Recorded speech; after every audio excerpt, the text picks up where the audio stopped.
I was standing just outside a glass ICU door, staring at a boy I hadn't been allowed to touch in 5 years. My son looked smaller than I remembered, swallowed by white sheets and the steady rhythm of machines that beeped like a countdown I couldn't stop. The word cancer still echoed in my ears, foreign and heavy, like it didn't belong to us. And yet, there he was. On the other side of the room stood Brian, my ex-husband, calm, composed, speaking to the doctor like he owned the outcome. "I'm his father," he said. "I make the decisions." His voice was steady, practiced, the same tone he used 5 years ago when he took everything from me. I didn't move. I didn't knock. I didn't even breathe properly. I just watched, because something felt wrong. Not just the obvious wrong, the distance. The lost time. The child who no longer knew me, but something deeper. Something that made the air in that hallway feel colder than it should have been. The doctor hesitated. Just for a second. His eyes flicked down to the chart in his hands, then back up at Brian. "Before we proceed," he said carefully, "we need to confirm something genetically." Brian frowned, a small crease forming between his brows, the kind that only showed when he was caught off guard. I felt it then. Not anger. Not yet. Something sharper. Because I had spent 5 years learning how systems worked, how records were written, how details were buried, how people hid things in plain sight. And whatever the doctor was seeing, it wasn't routine. I didn't know it then. But that single test was about to unravel 5 years of silence, control, and a truth I had never even thought to question. I pushed the door open. The sound was soft, almost polite, but it cut through the room like something louder. Brian turned immediately, his expression tightening the moment he saw me. Not surprise, not relief, just irritation. "You're not supposed to be here without notifying me," he said, his voice low, controlled, like he was speaking to a stranger who had crossed a line. I didn't answer him. I couldn't. My eyes had already found the boy in the bed. 5 years? 5 years of emails, of denied visits, of being told it wasn't a good time, that he was adjusting, that I needed to respect boundaries. 5 years of watching my own life happen somewhere I wasn't allowed to enter. And now I was standing here, looking at him for the first time since he was barely more than a newborn. He looked fragile, thinner than he should have been, pale in a way that didn't belong to a child. His hair was shorter, uneven, like it had been cut without care. His chest rose and fell in shallow, uneven breaths. I took a step closer before I could stop myself. My hand hovered near the edge of the bed, not touching him, just existing in the space where it should have been allowed all along. Brian moved slightly, positioning himself between me and the doctor, as if even now he needed to control what I saw, what I heard, what I was allowed to be part of. "The treatment plan needs to move forward," he said, redirecting the conversation. "We don't have time for unnecessary delays." The doctor didn't look at him right away. He looked at the chart again. "There are inconsistencies in the family history," he said. "For this type of treatment, we need to confirm genetic compatibility. It's standard procedure." Brian's jaw tightened. "It's not necessary," he said quickly. "I'm his father." I watched the doctor's expression shift, not enough for someone who wasn't paying attention, but enough for me. A pause. A calculation. "It is necessary," the doctor replied, "especially in cases like this." Cases like this. The phrase stayed with me. A nurse stepped in quietly, preparing equipment. I noticed how she avoided looking directly at Brian, how her movements were careful, deliberate. Then she glanced at me. "Are you here with Misso?" "Natalie," she asked. The name hit me harder than it should have. Natalie. 5 years. And she was still here, still in the room, even when she wasn't physically present, still part of every decision, every record, every moment I had been excluded from. "No," I said, my voice steady despite the way my chest tightened. "I'm his mother." The nurse hesitated, just for a second. Then she nodded and turned away. But I saw it, that flicker of uncertainty. Like the system didn't quite know where to place me anymore. I looked back at the chart in the doctor's hands. He adjusted his grip. And for a brief moment, I saw a line, just one, before he turned it away. Blood type. It didn't match what I remembered. A small detail. Easy to miss. But I didn't miss things anymore. Not after 5 years of being forced to read between every line. Brian stepped closer to the doctor, lowering his voice. "How long will this take?" "Not long," the doctor said. "We'll run a rapid panel." Brian nodded, but his fingers were tapping against his arm now. A rhythm that didn't belong to someone in control. I had seen that before. Not when things were going his way, only when they weren't. The nurse approached the bed, gently preparing to draw blood. My son stirred slightly, his eyes fluttering but not fully opening. I didn't move. I didn't speak. I just watched. Brian's phone buzzed. He glanced at it, then turned away, stepping toward the door. "I need to take this," he muttered. He walked out into the hallway, the door closing softly behind him. For a moment, the room was quiet except for the machines. Then the doctor exhaled slowly, like he had been holding something back.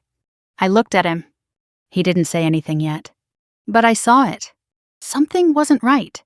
And for the first time in 5 years, I wasn't just afraid of losing my son. I was afraid of what I was about to find out about him.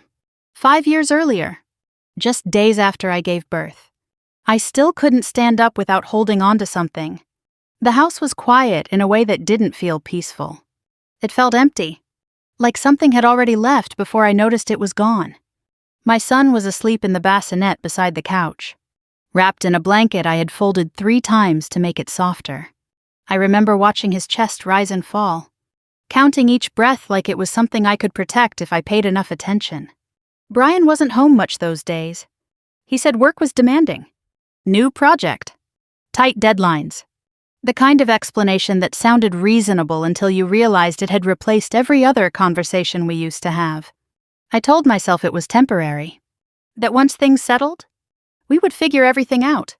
I was still thinking that when the doorbell rang, it was early. Too early for visitors. My body tensed before I even tried to move. I pushed myself up slowly, one hand pressing against the armrest, the other instinctively reaching toward the bassinet as if someone might take him just because I wasn't touching him. Brian got to the door before I did. He opened it without hesitation, like he had been expecting whoever was on the other side. That was the first moment something didn't feel right. 2 people stepped inside. A man in a dark suit, older, composed, carrying a leather folder tucked neatly under his arm. And behind him, Natalie. She gave me a small, polite smile, the kind that didn't reach her eyes. "I hope this isn't a bad time," she said, her voice calm, professional, like she was stepping into a routine appointment. I stared at her, trying to place why she was here, why she looked so comfortable standing in my living room, why Brian didn't seem surprised at all. "What is this?" I asked, my voice thinner than I wanted it to be. Brian didn't answer right away.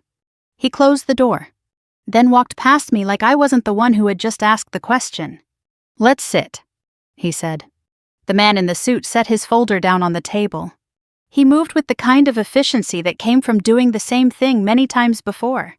Natalie stayed near the bassinet, her attention already shifting to my son. My body reacted before my mind did. I stepped closer, instinctively positioning myself between her and the baby. She paused, then gave a small nod, as if acknowledging a boundary she hadn't quite crossed, but had intended to. "My name is Daniel Harris," the man said, opening the folder. "I'm representing Brian in a custody matter." The word didn't make sense at first. Custody. It sounded like something that belonged to other people. Other situations. Not this room. Not this moment. Not a few days after I had given birth. "I don't understand," I said. Brian finally looked at me. His expression was calm, almost detached. "This is about what's best for him," he said, nodding slightly toward the bassinet. I felt something shift inside me, a quiet, Cold awareness that I was no longer part of a conversation. I was the subject of it. The lawyer slid a document across the table. "Given recent concerns regarding your health and stability," he said carefully, "Mr. Carter is requesting temporary primary custody while further evaluations are completed." My fingers didn't move toward the paper. "What concerns?" I asked. Natalie spoke before Brian did. "You've been under a lot of stress," she said gently. "Postpartum recovery can be unpredictable. We've observed some signs that suggest you might need additional support." Observed? The word landed harder than anything else. "Observed by who?" I asked. Her expression didn't change. "By people who care about the baby's well-being." I looked at Brian. He didn't deny it. He didn't even look uncomfortable. He just stood there, like this had already been decided somewhere else. "That's not true," I said, my voice steadier now. "I'm fine." The lawyer didn't argue. He simply turned a page. "There are reports," he said, tapping lightly on the document. "Behavioral observations. Medical notes." I leaned forward then, my hand finally reaching for the paper. I scanned the first page, my eyes catching phrases that didn't belong to me. Emotional instability. Difficulty bonding. Erratic responses. My name was there. My signature wasn't. I flipped to the next page. And the next. "I never agreed to this," I said. Brian's voice came from behind me. "It's not about agreement," he said. "It's about what's necessary." I turned toward him, something sharper rising in my chest. "You're doing this now?" I asked.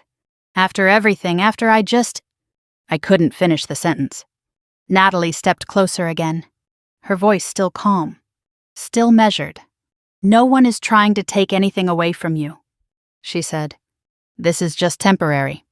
Until things stabilize." Temporary. I looked at her. Really looked this time. At how easily she spoke. At how naturally she stood in a space that wasn't hers. Then I looked at Brian. And for the first time, I saw it. This wasn't sudden. This wasn't a reaction. This was a plan. "How long?" I asked quietly. Brian didn't hesitate. "As long as it takes," he said. The lawyer closed the folder slightly, as if signaling the end of discussion. "There's a hearing scheduled," he said. "Soon. This is just to ensure immediate stability until then." Immediate stability. I felt my hand tighten against the edge of the table. In the bassinet. My son stirred. Natalie moved instinctively toward him. This time, I didn't step back. I moved first. I reached down, lifting him carefully, holding him close against my chest. My body knew exactly how to do that, even if everything else felt like it was slipping. For a moment, no one spoke. Then Brian took a step forward. "We'll need to take him for evaluation," he said. I didn't move. "No," I said. His expression hardened slightly. "Olivia," he said, like he was trying to stay patient. "Don't make this harder than it needs to be." I looked at him, at the man I thought I knew, at the space between us that had somehow grown into something unrecognizable. "You already decided this," I said. "It wasn't a question." He didn't answer. He just reached out, and for the first time, I understood something I hadn't been ready to see. I didn't even know we were in a fight, but he had already planned how to win it. The courtroom smelled like paper and polish, like decisions that had already been made before anyone spoke. I sat there trying to keep my back straight, my hands folded in my lap so no one could see how much they were shaking. My body still didn't feel like my own. Every movement reminded me I had just given birth. But none of that seemed to matter in a room where everything was measured in statements and signatures. Brian sat across from me, calm, composed, wearing a suit I had never seen before. He looked prepared. Not nervous, not uncertain. Prepared.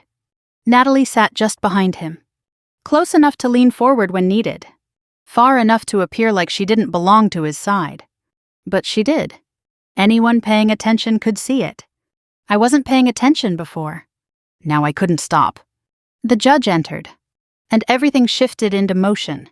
Words began to move around me. Structured, organized, detached from anything real. Temporary custody. Child safety. Evaluation period. Phrases repeated until they started to sound like facts.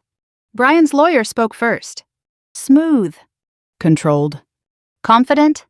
He laid out a version of me I didn't recognize. A woman overwhelmed. Unstable. Unable to provide a safe environment for a newborn. Each word felt like it was being placed carefully, building something I couldn't interrupt. I tried. That's not accurate, I said, leaning forward slightly. The judge raised a hand. Not harsh, but firm enough to stop me. You'll have an opportunity to respond, he said. But the opportunity never came in the way I thought it would. Because Natalie stood up next. She didn't rush. She didn't hesitate. She walked forward like she had rehearsed every step. I've been observing Olivia in a supportive capacity, she said. And while I believe she cares deeply for her child, there are moments where her responses have been inconsistent. Inconsistent. I stared at her. What does that even mean? I wanted to ask, but the words didn't come out.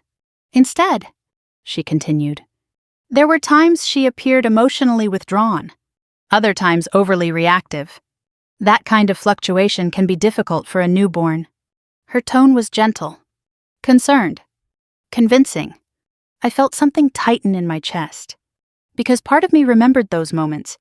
The exhaustion, the fear, the way everything felt too much and not enough at the same time. But those moments weren't what she was describing. They weren't instability. They were recovery. They were normal. Weren't they? Brian didn't look at me once. He didn't need to. Everything he wanted said was already being said for him. The lawyer handed over documents, reports, observations, medical notes. I recognized none of them. And yet, they all had my name on them. I leaned forward again, forcing myself to speak. I didn't authorize these, I said. The lawyer didn't look at me. He looked at the judge. These were compiled through professional observation, he said. Professional. I looked at Natalie again. She didn't look away. For a second, something flickered in her expression. Not guilt. Not hesitation. Certainty. That's when it hit me. This wasn't something they put together in a few days. This had been building, watching, recording, waiting. The judge asked a few questions, but not the ones I needed him to ask. Everything circled back to the same point. Stability, safety, structure, words that sounded right, words that made sense, even when they were being used against me. When the ruling came, it didn't feel sudden. It felt like the final step of something that had already been decided. Temporary primary custody will be granted to the father, the judge said, with supervised visitation for the mother until further evaluation is completed. Temporary. The word echoed in my head. Temporary? I held onto it like something solid. Because it had to be temporary. The hearing ended quickly after that. Papers were signed. Dates were set. People stood up and moved on. Like this was just another case. Another outcome. Another file to close. In the hallway, everything felt quieter. Too quiet. Brian stepped beside me. Not close enough to touch, but close enough to control the space. This is for the best, he said. I looked at him. For who? I asked. He didn't answer. He didn't have to. Natalie stood a few feet away, holding my son. My son? The words felt different now. Not something automatic. Something I had to remind myself of. I walked toward her slowly. She hesitated. Just for a second. Before handing him to me. That hesitation told me everything. I took him carefully, holding him close, breathing in that familiar scent that hadn't changed. He stirred slightly, his tiny hand curling against my shirt. For a moment, everything else disappeared. No courtroom, no documents, no voices, just him. And me, the way it was supposed to be. You'll need to follow the schedule, Brian said from behind me. We'll send you the details. Not I. I didn't turn around. I didn't respond. I just held my son a little tighter, knowing I didn't have much time. Because even in that moment, I could feel it. Something had shifted. Not just in the courtroom. In everything. The visit started soon after. Structured. Timed. Observed. Always watched. Always controlled. Brian decided when. Natalie decided how. I showed up every time. Even when the visits were shorter than they should have been. Even when they were canceled at the last minute. Even when I was told it wasn't a good day for him. Every message came through email. Carefully worded. Neutral. Or at least, they looked that way. Until I started noticing something. The phrases repeated. The tone never changed. It was like reading the same message. Written by someone who knew exactly what to say to sound reasonable. I started saving everything. Every email. Every timestamp. Every change. At first, it was instinct. Then it became something else. Pattern. Because something wasn't right. And the more I looked, the clearer it became. This wasn't just about control. It was about rewriting something. Slowly. Carefully. Until there was nothing left of me in his life that anyone could recognize. The first time I arrived for a visit and was told there was no appointment scheduled. I didn't argue. I didn't raise my voice. I just stood there. Looking at the door I wasn't allowed to walk through. And I understood. I wasn't losing time. I was being removed. One decision at a time. It didn't happen all at once. No one slammed a door in my face and told me I was no longer his mother. No single moment I could point to and say, that's when everything ended. It happened in steps. Small, reasonable steps. The kind that sounded logical when you said them out loud. Until one day you realized there was nothing left. The first visits were structured. Scheduled down to the minute. Supervised by someone who sat just close enough to hear everything I said, but far enough to pretend they weren't listening. I learned quickly how to behave inside those boundaries. No raised voice. No questions that might confuse him. No lingering too long when time was up. I showed up early every time. I brought small things. A blanket I used when he was born. A toy I knew he wouldn't remember, but I needed him to have anyway. Little pieces of a life that only existed for me now. At first, he responded. Not in words. Not really. But in small ways. The way his hand would curl around my finger. The way his eyes followed my voice. It was enough. I held on to that. Because I could feel it slipping. Natalie was always there. At first, she stood in the background. Quiet. Observing. But it didn't take long before she moved closer. Closer to him. Closer to the center of everything. He prefers to be held this way now, she said once. Gently adjusting the way I was holding him. Now. The word caught in my chest. Like I had missed something important. Like there was a version of him that existed without me. Growing and changing in ways I wasn't allowed to see. Brian reinforced it in quieter ways. We've found a routine that works. He would say, consistency is important. Consistency. It became their word. A way to justify every change that didn't include me. I started to notice how they spoke about him. Not like he was mine. Like he belonged to something they had built. Something stable. Something better. The visits got shorter. Not all at once. Just enough each time that it felt like an adjustment. Not a loss. 15 minutes less. 10 minutes rescheduled. A visit moved to a different day because he was too tired. I accepted it. Because the alternative was losing it completely. That's how control works. It doesn't take everything. It takes just enough that you agree to give up the rest. Natalie's presence became constant. She spoke to him more than I did. Corrected me when I said something she didn't agree with. Introduced routines I didn't recognize. He's used to this now, she would say. Used to... I started hearing that word everywhere. One day, during a visit, he made a small sound, something between a laugh and a breath, and Natalie smiled. He does that when he's comfortable, she said. I waited for him to do it again when I spoke. He didn't. I told myself it didn't mean anything. But it did. The first time I heard someone refer to her as his mother, it wasn't even intentional. A nurse. Casual. Passing by. His mom said he had a rough night. I was standing right there. Natalie didn't correct her. Neither did Brian. I felt something inside me go quiet. Not break. Just quiet. Like my mind had decided it couldn't keep reacting to every small cut. Because there were too many, I tried to fix it. I contacted the pediatric office directly. Asked about appointments I hadn't been told about. Requested access to his medical records. They told me they couldn't share that information. Only the legal guardian is authorized. They said, legal guardian. The words felt heavier than they should have. I called again.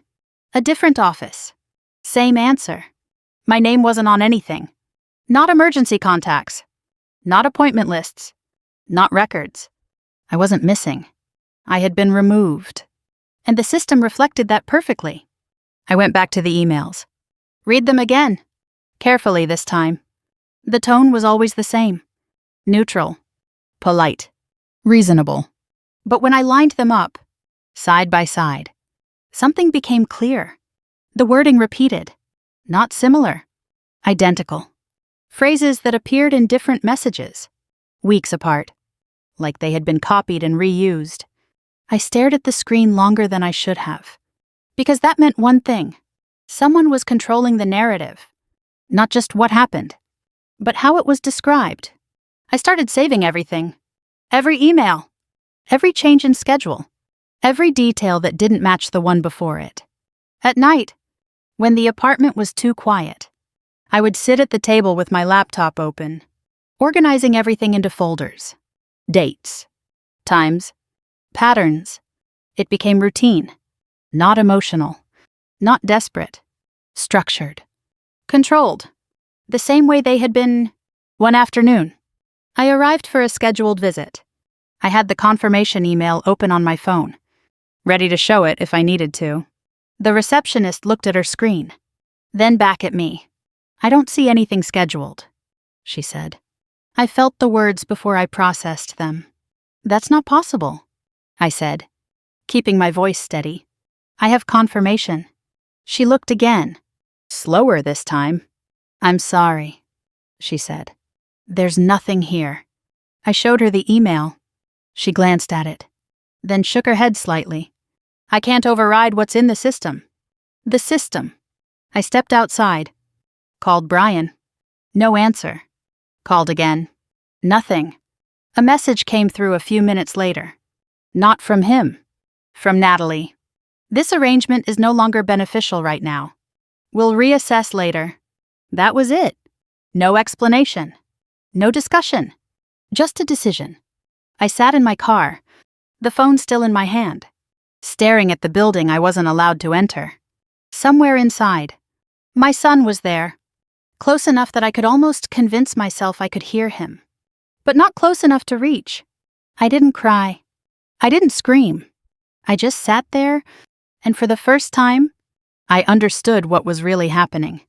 I wasn't being limited. I was being erased. Carefully, systematically, one controlled decision at a time.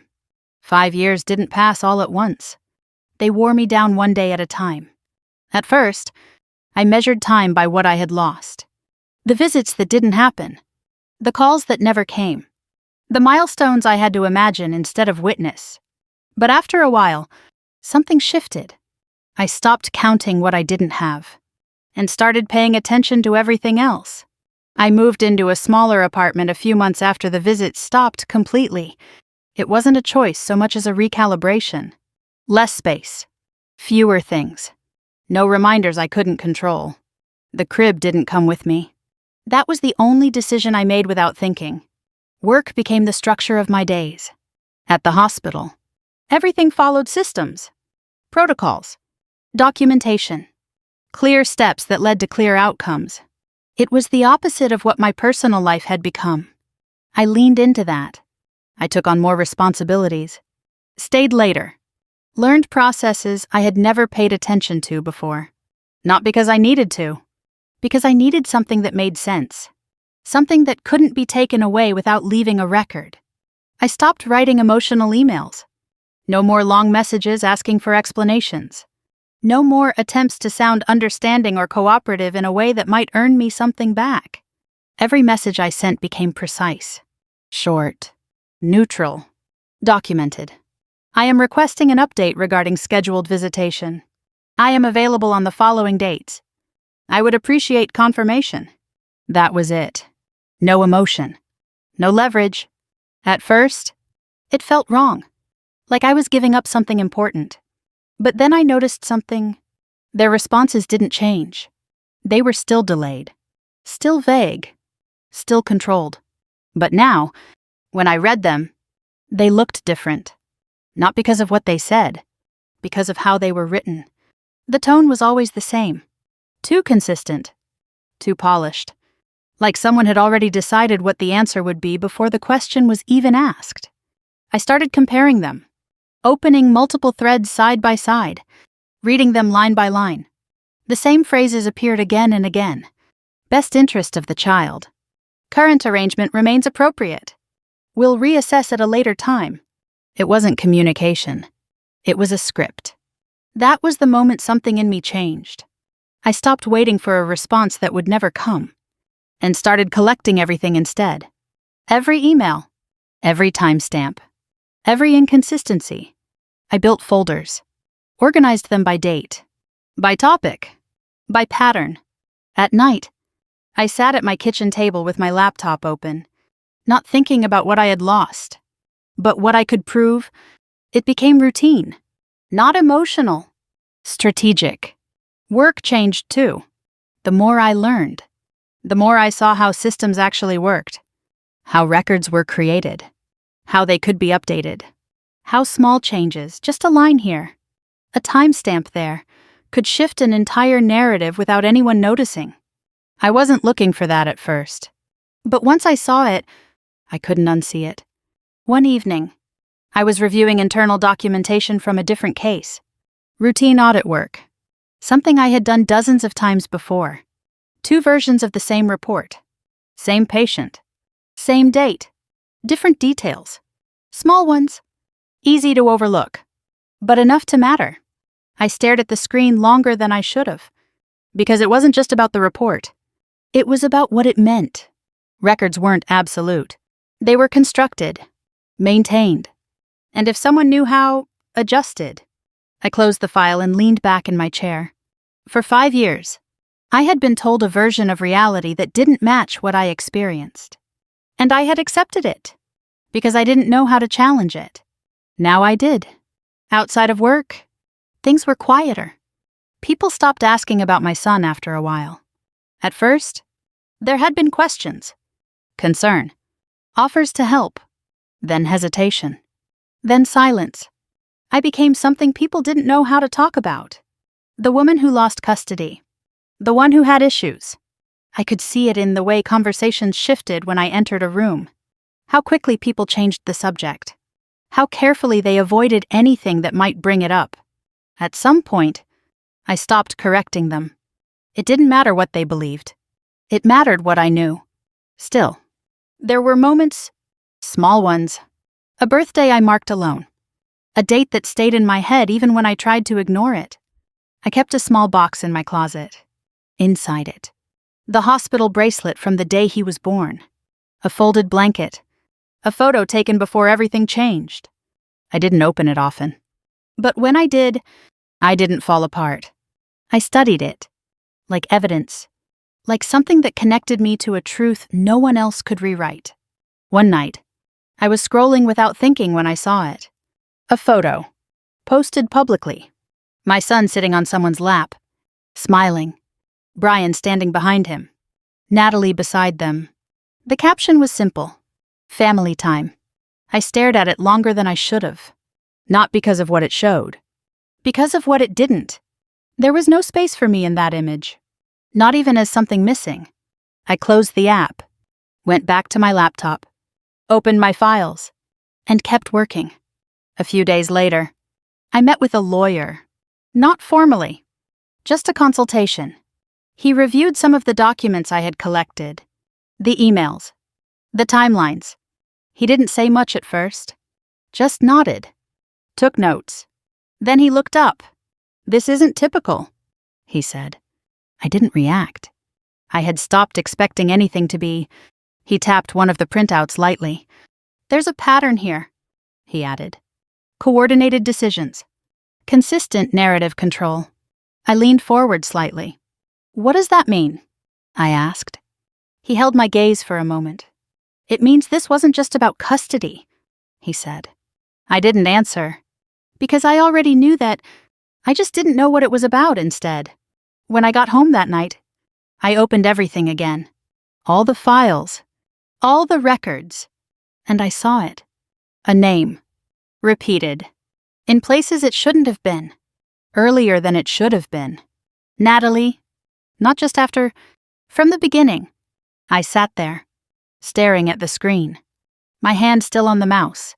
For 5 years, I thought I had lost my son. But the more I looked at the records, the less it felt like something I had lost, and more like something that had been taken from me long before I even knew to protect it. 5 years of silence ended with a phone call I almost didn't answer. I was still at my desk when it came through. A number I didn't recognize. I let it ring once, twice, 3 times, staring at the screen like it might explain itself if I waited long enough. Then I picked up. "Is this Olivia Carter?" the voice asked. Formal? Careful. "Yes. This is Riverside Medical Center. We're calling regarding a minor listed under your historical contact record." Historical? The word landed wrong. "I'm sorry," I said, already standing up without realizing it. "What is this about?"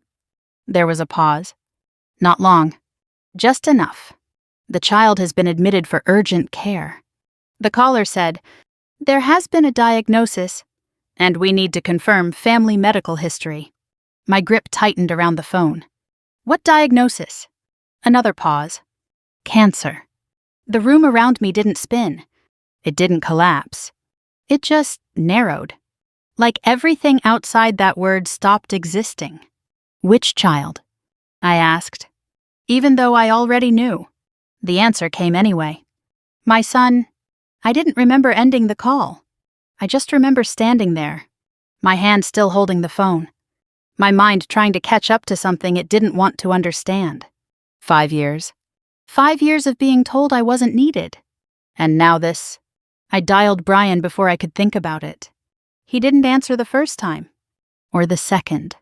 On the third, he picked up. "What is it?" he said, like I was interrupting something minor.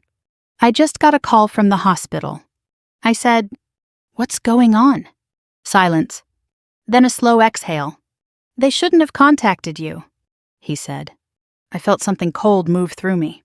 "They said cancer," I replied. "You don't get to decide who they call anymore." Another pause. "It's under control," he said. "We're handling it." The word hit harder this time. "I'm coming," I said. "You can't just show up," he answered immediately. "There are protocols. You need to coordinate through me." I almost laughed. "Coordinate," I repeated. "He's my son." Brian's tone shifted. Tighter now. "You can come," he said, like he was granting something. "But you follow my conditions. You don't interfere with treatment decisions. You don't create stress." Stress. I closed my eyes for a second, steadying myself. "I'm not asking for permission," I said quietly. But I already knew how this worked. If I wanted access, I had to step into his structure. "For now, I'll be there," I added, then ended the call. The drive felt shorter than it should have been. Or maybe I just don't remember it. The hospital looked the same from the outside. Clean. Neutral. Controlled. The kind of place where everything is supposed to make sense. Inside, it didn't. I walked up to the front desk, giving my name. The woman behind the counter typed something, then frowned slightly. "I'm not seeing you listed as a current contact," she said. Of course I wasn't. "I need to see him," I replied. "He was admitted today." She hesitated. "I understand," she said. "But without authorization." I reached into my bag and pulled out my ID. Not as his mother. As someone who understood the system. I work here, I said. Not in this department. But I know how this process works. There are emergency access protocols. Her expression changed. Not completely. But enough. She glanced at the screen again. Then back at me. "One moment," she said. A few minutes later, I was walking down a hallway I hadn't been in before. The smell of antiseptic sharper than usual. The lights brighter. Colder. I stopped when I saw the room. Glass door. Machines. And inside, him. Smaller than I remembered. Still. Too still. Brian stood beside the bed. Speaking to a doctor like this was just another problem to manage. "I'm his father," he was saying. "I'll make the decisions." The same tone. The same control. Like nothing had changed. Except everything had. I stayed outside for a moment. Watching. Not just him. Everything. The doctor held a chart. Flipping through it once. Then again. His brow tightened slightly. Almost imperceptible. I recognized that look. Not confusion. Concern. The kind that comes when something doesn't line up. When I stepped inside, Brian noticed immediately. "You're not supposed to be here without notifying me," he said. I didn't answer. My attention was already on the bed. On the boy I hadn't been allowed to know. On the reality I had been kept from. The doctor looked between us. Then back at the chart. "We need to review some details before proceeding," he said. "What details?" Brian asked. Irritation creeping into his voice. "Family medical history," the doctor replied. "There are some inconsistencies." Brian dismissed it with a small wave of his hand. "That's not relevant," he said. "Focus on the treatment." The doctor didn't move. "For this treatment," he said carefully, "genetic compatibility matters. We need to confirm it." I felt it then. That same sharp feeling from earlier. Because the doctor wasn't just following protocol. He was questioning something. I stepped closer. Just enough to see part of the chart. A single line. Blood type. It didn't match what I remembered. A small detail. Easy to overlook. Unless you had spent 5 years learning how important small details could be. "We'll run a genetic panel," the doctor continued. "It won't take long." Brian's jaw tightened. "How long?" he asked. "Soon enough," the doctor said. The answer didn't satisfy him. I could see it. In the way his fingers moved. In the way he shifted his weight. In the way he looked at the door. Like he was already planning his next move. The nurse stepped forward, preparing to draw blood. My son stirred slightly, his breathing uneven. I didn't move. I just watched, because for the first time in 5 years, I wasn't outside the system anymore. I was inside it. And something about this wasn't right. Brian's phone buzzed. He glanced at it, then stepped out into the hallway. I followed a few seconds later, stopping just short of where he stood. He didn't see me. Or maybe he didn't expect me to be close enough to hear. "This wasn't supposed to happen," he said into the phone, his voice low. A pause. "No. You need to fix it," he added. "Fix it." I froze. Because that wasn't the voice of someone surprised. That was the voice of someone whose plan was breaking. For 5 years, I thought I was fighting to get back into my son's life. But standing there, listening to that one sentence, I realized something else.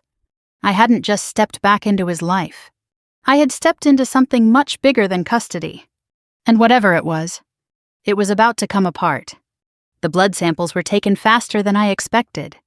But the waiting felt longer than anything I had lived through in the last 5 years.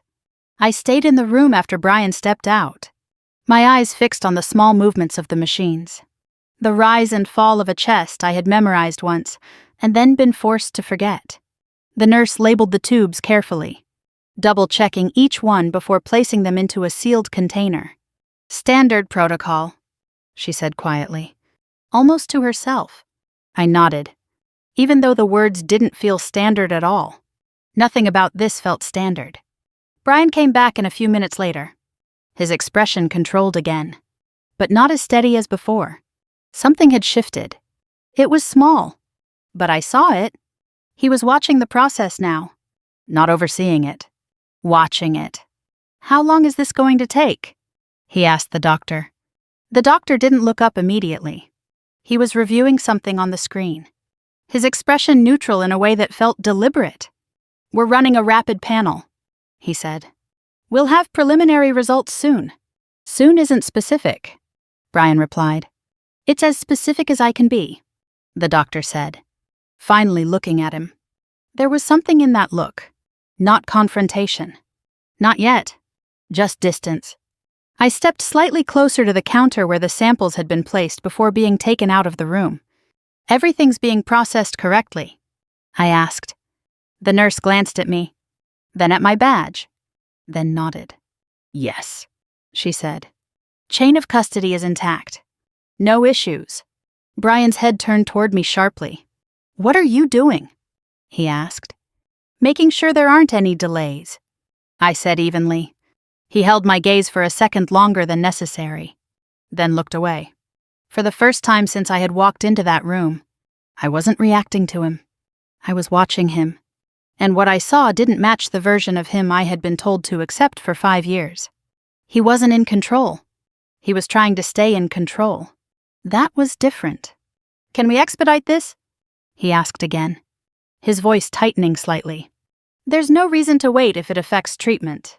We're already moving as quickly as possible," the doctor replied. Brian exhaled sharply, running a hand through his hair. I had seen that gesture before. Not when things were working. When they weren't, I turned back to the chart on the screen, pretending to focus on the data, but really tracking everything else. Patterns. Reactions. Gaps. "Where's Natalie?" I asked suddenly. The question hung in the air longer than it should have. Brian didn't answer right away. "She stepped out," he said finally. "For how long?" I asked. He shrugged. "I don't know." That wasn't true. I knew it wasn't true because the staff didn't know where she was either. I had asked quietly. Earlier, no one had seen her since before the blood draw. But her name was still all over the records. Everywhere I looked. There it was. Entries. Authorizations. Notes. More access than she should have had. More presence than made sense. I moved toward one of the terminals near the wall, logging in with my credentials. Brian noticed immediately. "You don't have authorization to access that," he said. I didn't look at him. "I do," I replied, because I did. Not as his mother. As someone who understood how the system worked. The screen loaded slowly, then opened to the patient file. I wasn't looking for answers. Not yet. Just inconsistencies. And they were there. Timestamps that didn't align. Entries that had been updated too recently. Fields that had been overwritten instead of appended. Small things. Easy to miss. Unless you were looking for them. I scrolled further, narrowing my focus. Access logs. User activity. Natalie's name appeared again. And again. And again. But the last entry was earlier that day, right before the test was ordered. Nothing after. She knew. I thought, not as a question, as a realization. Someone knew this test was coming, and they had tried to prepare for it. "Olivia," Brian said, sharper now. "Step away from that." I didn't. "Why is her name on everything?" I asked instead. He didn't answer. I didn't expect him to. A nurse entered the room quietly, her expression more serious than before. "The lab just called," she said. The doctor turned immediately. "They have preliminary results." The room went still. Not silent. Still. Like everything had paused at the same time. Brian stepped forward. "Well," he said. The doctor took the report from the nurse, scanning it quickly. His expression didn't change, but something in his posture did. He looked up. Not at Brian. At me. "We need to discuss this privately," he said. Brian's voice cut in immediately. "No?" he said. "You can say it here." The doctor hesitated. Just for a second. Then nodded.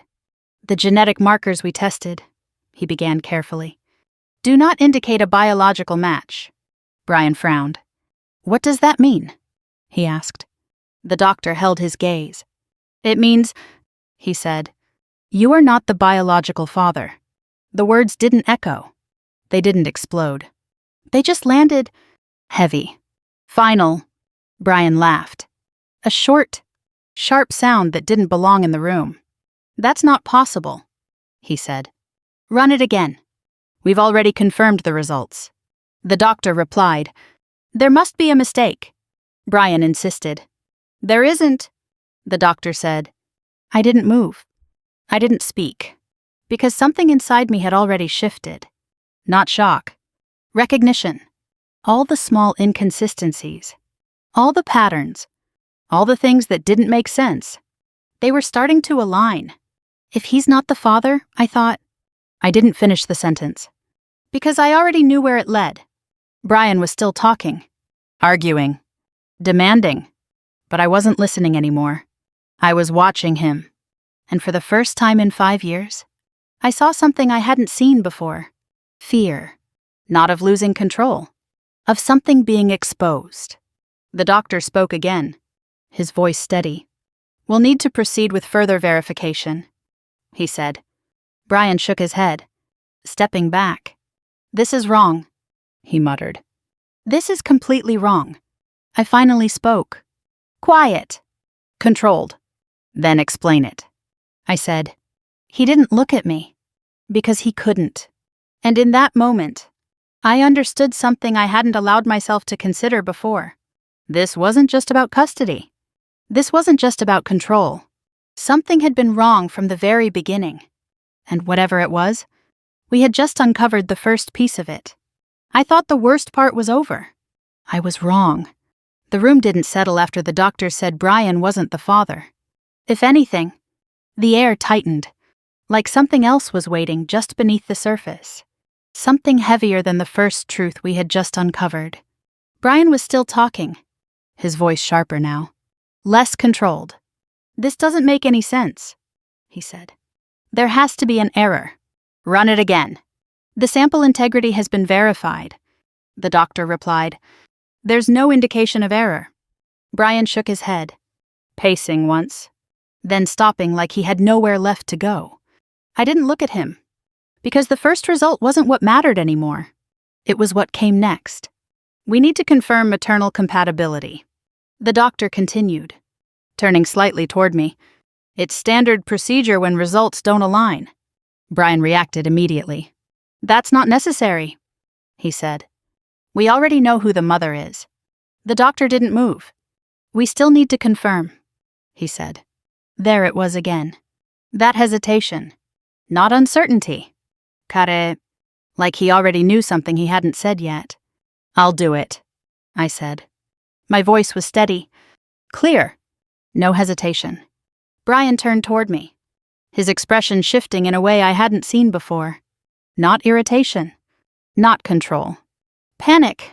You don't need to do anything, he said quickly. This is already being handled. By who? I asked. He didn't answer. Because there wasn't an answer he could give that would hold. The nurse stepped forward again, preparing a new set of materials. I held out my arm without looking away from Brian. He watched me for a second, like he was trying to calculate something he no longer understood. Then he stepped back. That was the moment I knew, not what the truth was, but that whatever it was, he already knew it. The needle was quick, precise. I barely felt it.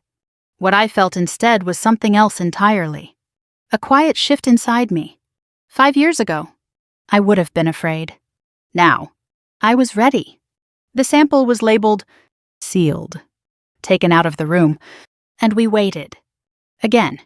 But this time, the waiting felt different. Heavier. More focused. Brian didn't sit down. He didn't speak.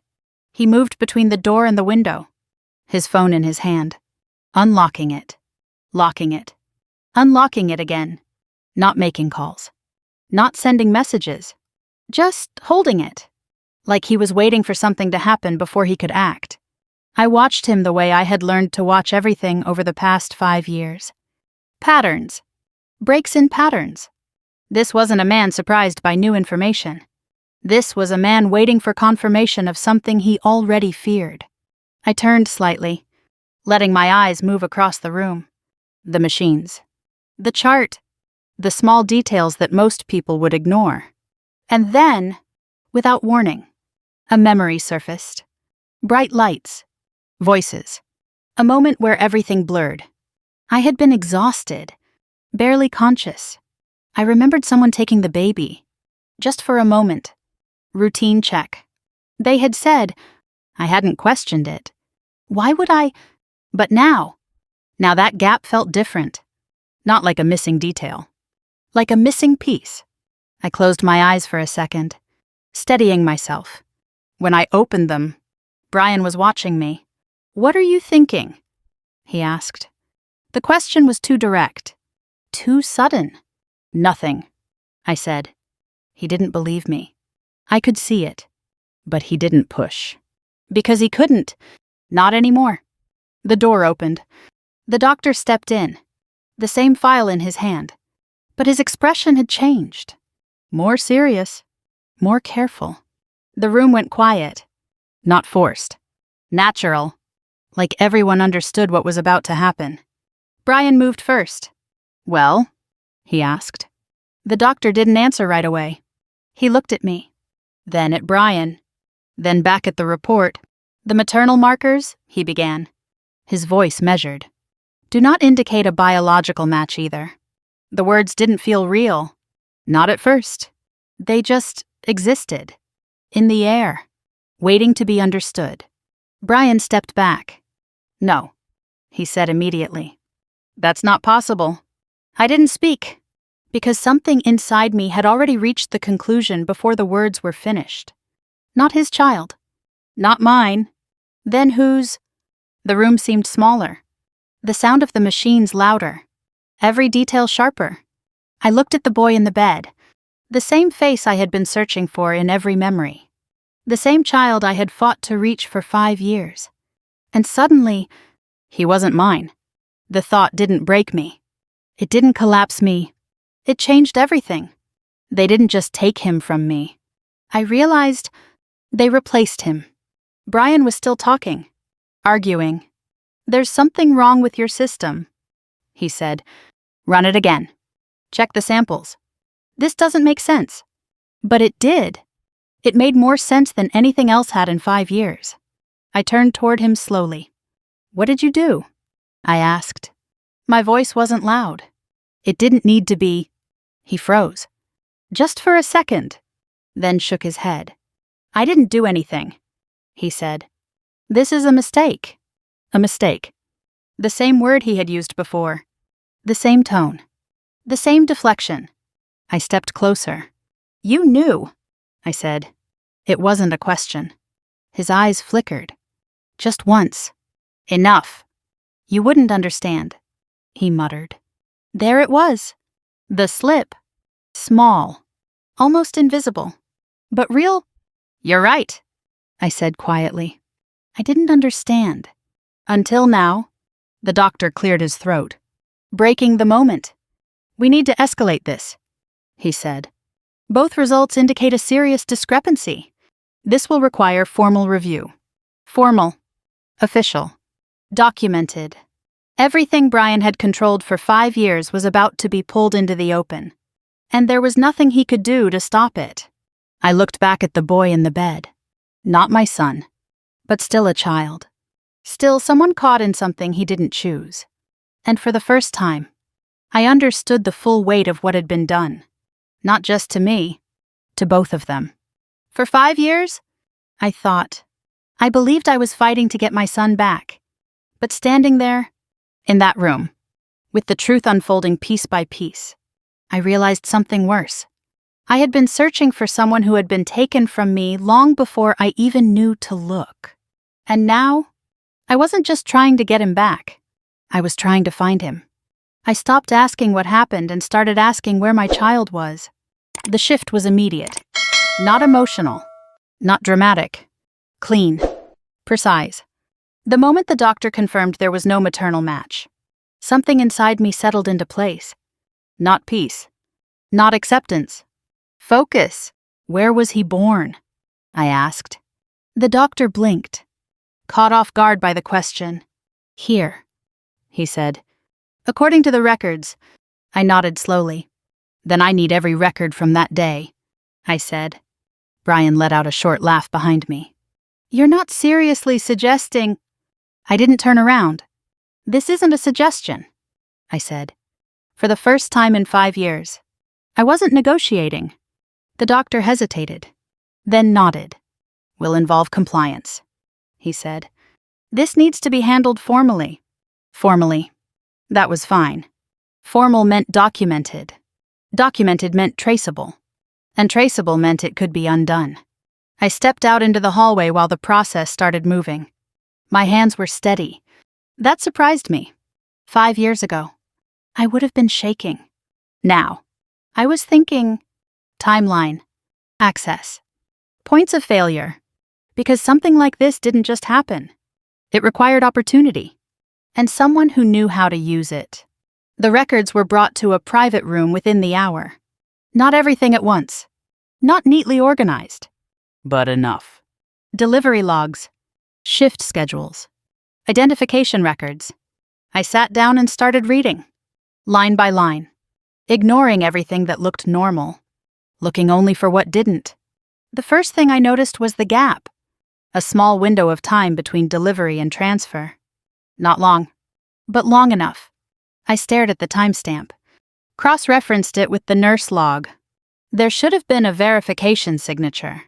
There wasn't, just a blank space where something should have been confirmed. I leaned back slightly, letting the pieces move in my head. That was the window. That was where something could have happened. Do you remember anything unusual? The compliance officer asked. I closed my eyes, forced myself back into that moment. Bright lights, voices overlapping. The exhaustion so deep it felt like it belonged to someone else. And then, a break. A moment where everything faded. They took him, I said quietly. For a routine check, I added. The words felt different now. Not routine. Not harmless. A controlled removal. I opened my eyes. That's when it happened, I said. The officer nodded. Writing something down? We'll verify staff assignments during that period, he said. I didn't wait. I already had the list in front of me. Names, roles, shifts. One of them stood out immediately. Not because it didn't belong, because it appeared too often. Natalie, not listed as primary staff, but present, repeatedly. Access logs, movement records, not assigned. But there, I leaned forward, tracing the entries with my finger. She was here, I said. The officer followed my gaze. She's not assigned to maternity, he said. I know, I replied. That was the problem. She shouldn't have been there at all. I flipped to another file. Another patient. Same day. Same time window. Another child. Delivered within hours of mine. I felt my breath slow. Not faster. Slower. Because this wasn't random. It was structured. I compared the two records. Side by side. Small differences. Subtle. But enough. A corrected timestamp. A reissued identification number. Changes that looked administrative. But weren't. Who is this family? I asked. The officer hesitated. That information is restricted, he said. I looked at him. This is no longer a privacy issue, I said. It's a criminal one. He didn't argue. A few minutes later, I had a name, an address, a file that should have belonged to someone else. I stared at the blood type listed in their record. It matched mine. Exactly. My hand tightened slightly against the edge of the table. That's my child, I said. Not with certainty. With recognition. The kind that comes from seeing something you've been looking for without knowing what it looked like. The room was quiet. No one corrected me. Because the data didn't I sat back, letting the weight of it settle. For 5 years, I had been told I was unstable, unfit, removed for the child's safety, and the entire time, he wasn't even the child I had given birth to. I closed the file slowly. "Where is this family now?" I asked. "We can initiate contact through legal channels," the officer said. "Not fast enough. Not for me." I stood up. "This doesn't wait," I said. Behind me, I heard a chair move. "Brian, you're making a mistake," he said. I turned then, slowly. For the first time since everything started unraveling, I looked directly at him. "Am I?" I asked. His expression shifted. Not anger, not control. Something closer to exposure. "This could destroy everything," he said. I almost smiled. "Everything was already destroyed," I replied. "You just made sure I didn't see how." He opened his mouth to respond. Stopped. Because there was nothing left to say. I turned back to the table, to the files, to the evidence that had been hidden in plain sight for 5 years. And I understood something clearly. This wasn't just about finding my son. It was about proving that he had been taken. Deliberately. Carefully. By people who believed no one would ever look closely enough to see it. They were wrong. For 5 years, I had been searching for access. Now I knew where to look for the truth. And this time, no one was going to stop me. I didn't go back to the ICU right away. For the first time since I walked into that hospital, I chose where I stood next. Not as a mother asking for access, as someone bringing evidence into a system that could no longer ignore it. I walked straight into the administrative wing, past doors I had entered 100 times before for routine meetings that never mattered. This time, everything mattered. "I need compliance and legal in the same room," I said at the front desk. The tone in my voice did the work for me. Within an hour, the room was full. Hospital compliance officers, legal counsel, a senior medical director, people who only appeared when something had already crossed a line too serious to hide. I placed the files on the table, not dramatically, not aggressively, just clearly. "DNA mismatch," I said. "Paternal and maternal." No one spoke. They didn't need to. They understood what that meant. I slid another set of documents forward. "Delivery logs," I continued. "Timestamp gap. Missing verification signature. Unauthorized presence in restricted area." One of the legal advisors leaned forward, scanning the pages. "Who is this?" he asked, tapping a name. "Natalie," I said. Silence again. Different this time. Sharper. "She had no assignment in maternity," the compliance officer said slowly. "I know," I replied. "And yet," I added, "she appears in multiple access logs during that window." The room shifted. Not physically. Internally. Because now it wasn't a question of what happened. It was a question of how much. Brian was called in next. Not as a husband. Not as a father. As a subject. He walked in with the same posture he had used for years. Controlled. Measured. But it didn't hold the same weight anymore. Not here. Not now. "What is this?" he asked, glancing around the room. "Sit down," one of the advisors said. He didn't like that. I could see it. But he sat. I didn't speak. I didn't need to. The evidence did that for me. "Can you explain your knowledge of Ms. Natalie's presence during the delivery?" the compliance officer asked. Brian's expression didn't change. "She works in the hospital," he said. "She could have been assisting." "She is not assigned to maternity," the officer replied. Brian shrugged slightly. "Then that's a hospital issue," he said. Deflection. Predictable. "What about the custody filing?" another voice asked. "Prepared immediately after birth." Brian's jaw tightened. "I was acting in the best interest of the child," he said. The same phrase. The same script. But it sounded different here. Empty. Based on what? The advisor pressed. "Medical concerns," Brian said. "Documented by whom?" the advisor asked. Brian didn't answer, because the answer led back to the same place. Natalie. I watched him carefully, not listening to what he said, watching what he avoided. Every time her name came up, he shifted. Every time the timeline tightened, he deflected. Until you referenced specific medical observations before they were formally recorded, the compliance officer said. Brian froze. Just for a second. But it was enough. How would you have known that information? The officer continued. Brian looked down at the table, then back up. This is being taken out of context, he said. There is no context where that aligns, the officer replied. The room went quiet, not because there was nothing left to say, because everything had already been said. Natalie. They tried to reach her. Calls unanswered. Apartment empty. No check-ins. No updates. Gone. Not missing. Gone. She anticipated this, I said quietly. The words weren't directed at anyone in particular, but they landed because they fit. She knew the test would expose something. I added. No one disagreed. The investigation expanded immediately. Security footage, access logs, staff interviews. Every system that had been used to build a controlled narrative was now being pulled apart. The results came faster than I expected, because once a system turns against you, it moves quickly. Camera data missing during the delivery window. One of the investigators reported. Access override requests linked to Natalie's credentials. Another added. Multiple record edits made within the same time frame. A third voice said.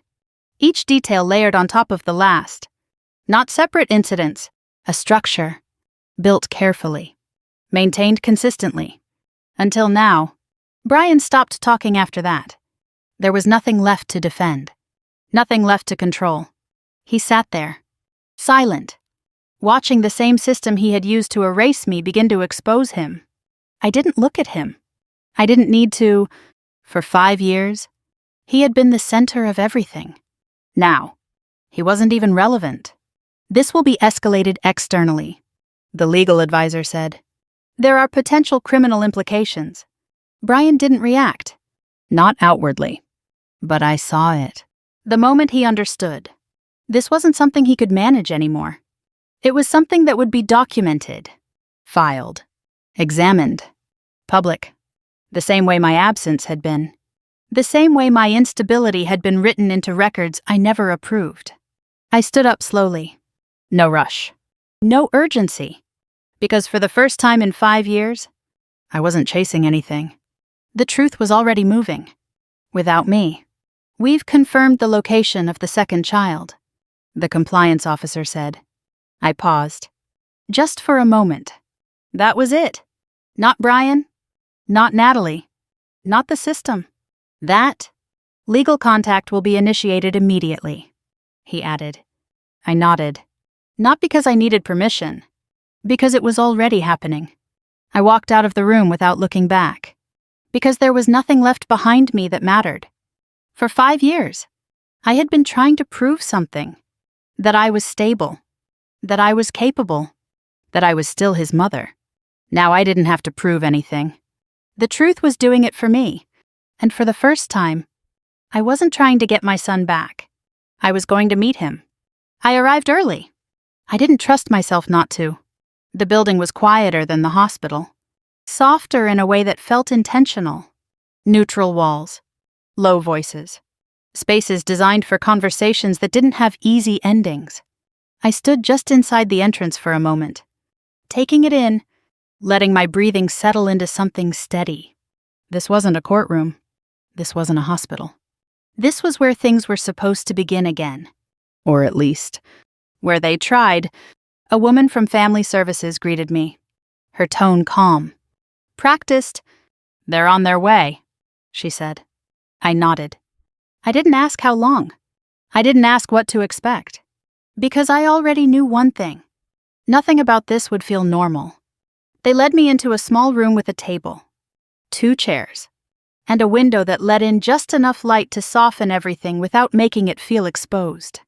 There were toys in the corner. Books. Objects meant to make children feel safe in a place that wasn't theirs. I didn't sit right away. I walked to the window instead, resting my hand lightly against the frame, grounding myself in something real. 5 years. 5 years between the last time I held him and this moment. 5 years where he became someone without me. And now, I was about to meet him. Not again. For the first time. I heard them before I saw them. A small voice in the hallway. Not loud. Just enough. Something inside me responded before I could control it. Recognition. Not logical. Not based on memory. Something deeper. The door opened. And he walked in. Smaller than I imagined. Older than I expected. A combination that didn't make sense until I realized it had been 5 years of growth I had never seen. He stopped just inside the room. Looking at me. Not running. Not afraid. Just watching. Trying to understand. I stayed where I was. I didn't move toward him. Didn't reach out. Because this wasn't about what I needed. It was about what he could accept. "This is Olivia," the woman said gently. "She's here to meet you." He didn't respond. His eyes stayed on me. Studying. Measuring. I felt it in my chest. A pull that had nowhere to go. Because my body knew him. Even if he didn't know me. "Hi," I said softly. My voice sounded different. Quieter. "Careful." He tilted his head slightly, like he was processing the sound. Then he took a small step forward. Not toward me. Just forward. As if he needed a better view. I stayed still, letting him decide the distance. He walked to the table, his fingers brushing against the edge, grounding himself the same way I had done moments before. "Are you a doctor?" he asked. The question caught me off guard. "No," I said gently. "I work at a hospital, but I'm not your doctor." He nodded slowly. Processing. Then he looked at me again. "Where were you?" he asked. The words were simple, direct, but they carried something heavier than he probably understood. I didn't look away. "I was trying to find you," I said. Not the full truth, but not a lie. He watched me for a few seconds longer, then looked down at the table. Silence settled between us. Not uncomfortable. Just real? I took a small step closer. Slow enough that he could stop me if he wanted to. He didn't. I stopped at the edge of his space, close enough to see the details. The way his hands moved. The way he shifted his weight. Small things. Familiar things. My chest tightened. But I kept my expression steady. Because this wasn't the moment to overwhelm him. It was the moment to be present. "There's no rush," the woman said quietly from behind us. I nodded slightly. I already knew that. Time had been taken from us once. I wasn't going to force it now. He reached toward one of the books on the table, flipping it open, his attention shifting for a moment. I watched him. Not analyzing, not questioning, just seeing. And for the first time in 5 years, I wasn't imagining who he might be. I was learning who he was. At the same time, a thought moved through me. The other child. The one in the hospital. The one I had believed was mine. He was still there. Still fighting. Still part of something he didn't choose. The truth hadn't erased that. It had complicated it. But it hadn't changed one thing. Neither of them had asked for any of this. And I wasn't going to let either of them be abandoned. "Do you like this one?" I asked, nodding toward the book. He looked up, then back at the page. "It's okay," he said. A small answer. But an answer. A beginning. He turned the page, then paused. His hand hovered for a second. Then, without looking at me, he shifted slightly closer. Not enough for anyone else to notice. But I felt it. The space between us changed. Just a little. I didn't react. I didn't move closer. I let it exist. Because that was enough. For now. Time moved differently in that room. Slower. More intentional. Each second building something that didn't need words. At some point, he looked up again. Not confused. Not uncertain. Just present. And then it happened. He reached out. Not fully. Not dramatically. Just enough for his hand to brush against mine. Light. Almost accidental. But not. I didn't grab his hand. I didn't pull him closer. I let my hand stay where it was, letting him decide. And after a second, he didn't pull away. My breath stayed steady. My heart didn't race. Because I understood something in that moment. This wasn't recognition. It wasn't memory. It was something simpler. Trust. And trust didn't come from the past. It came from what I did next. The meeting ended quietly. No dramatic goodbye. No promises. Just a plan for what would come after. As we walked toward the door, he stayed close. Not holding my hand. But not stepping away either. And for the first time in 5 years, I didn't feel like I was chasing something. I was building it. One moment at a time. For 5 years, I thought getting my son back would be the end of the story. But standing there, walking beside him, I understood the truth. This wasn't the ending. This was the beginning of learning how to be his mother. In the end, there was no dramatic moment where everything felt finished. No final confrontation.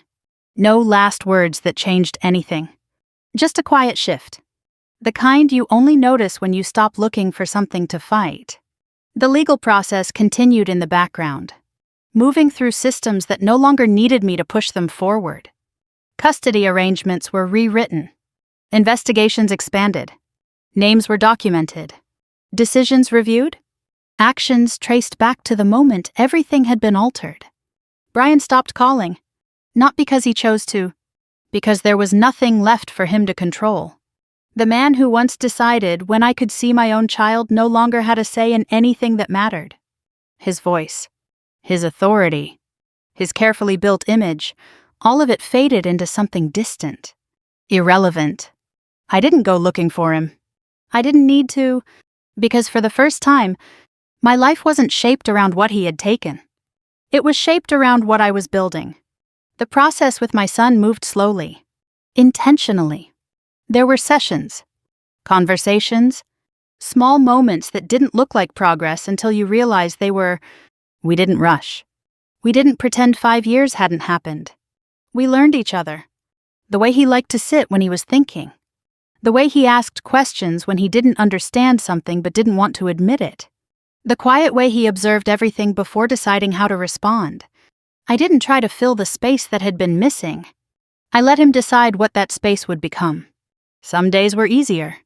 Others weren't. There were moments where he pulled back, where the distance showed itself in ways I couldn't fix. And I didn't try to, because this wasn't about fixing something. It was about building something new. At the same time, I kept going back to the hospital. Not for answers. For him, the other child, the one I had believed was mine. He was still there. Still fighting through something that had nothing to do with the choices that brought him there. I sat beside his bed one afternoon, watching the same rise and fall of breath I had memorized weeks before. It felt different now. Not because I cared less, because I understood more. He wasn't mine. But he had been part of my story, and I wasn't going to disappear from his. The nurse glanced at me once, like she wasn't sure what to call me. I didn't correct her. Some roles don't need a name. They just need presence. That was something I had learned the hard way. Back home, things were simple. Quiet dinners. Conversations that didn't need to be deep to matter. Moments where nothing happened. And that was exactly what made them important. One evening, we sat across from each other at a small table. The kind that had just enough space for 2 people figuring things out. He was telling me something about a book he had started reading. I listened. Not interrupting. Not guiding. Just listening. And somewhere in the middle of his sentence, I realized something. I wasn't trying to get anything back anymore. I already had it. Not the past. Not the lost years. Something else. Something that hadn't existed before. The chance to be here. Now. With him. After everything that had been taken. Everything that had been rewritten. Everything that had been hidden. This was what remained. And it was enough. I didn't need Brian to fall. I didn't need Natalie to explain. I didn't need the system to apologize. The truth had already done what it needed to do. It had brought everything into the light. And once something is seen clearly, it can't be controlled the same way again. That was the only kind of revenge that ever mattered. Not destruction. Restoration. Taking back what was yours. Not by force, but by refusing to disappear. I looked at my son, at the way he leaned slightly forward when he spoke, at the way his hands moved when he was explaining something he cared about. Small details, but real. And I understood something with a clarity I had never had before. They didn't take everything from me. They just delayed the moment I would take it back. If you've ever had something taken from you, something no one else could see, something that made you question your own reality, then you understand how quiet that kind of loss can be, and how powerful it is when the truth finally finds its way back. If this story stayed with you, if it reminded you of something you've been through or something you're still trying to rebuild, I'd love to hear it. Share it in the comments. And if you believe stories like this matter, stories about truth, dignity, and finding your way back, stay with us. Because there are more stories like this waiting to be told. And sometimes, the real revenge isn't what you take from someone. It's what you refuse to let them take from you again. This story is fictionalized for dramatic effect.